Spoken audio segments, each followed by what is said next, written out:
Shakespeare understood this better than anyone.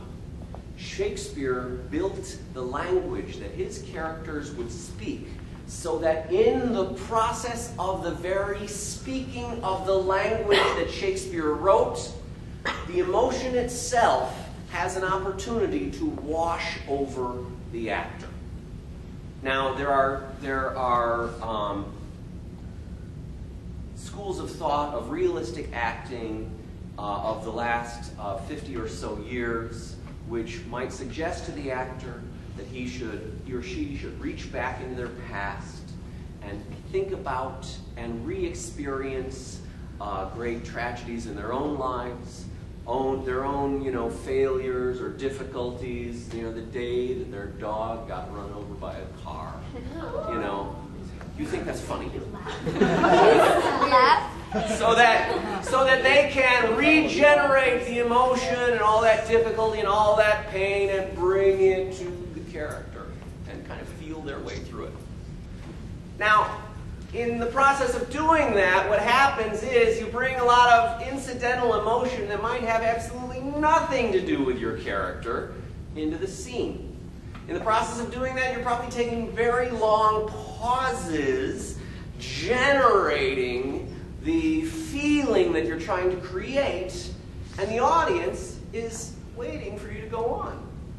If you were to add a 1-second pause before every line in the average play, just 1 second, which is really easy, it's just, one, just like that, before the next line comes in, you would add 20 minutes to the play. And that's 20 minutes of what? Silence, of nothing.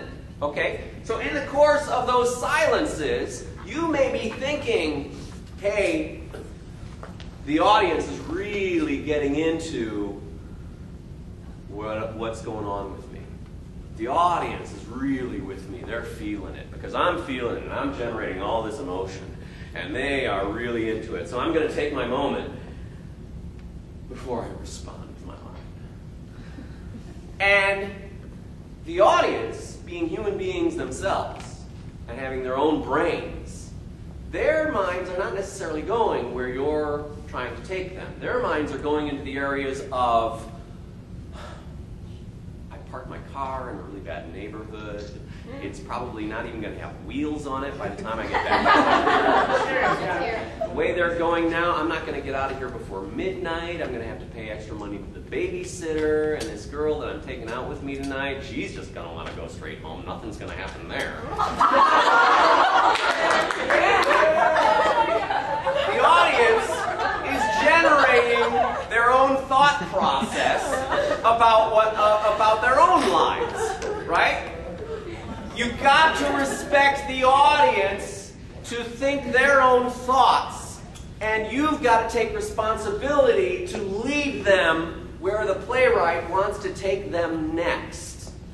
The audience is not as into you as you are into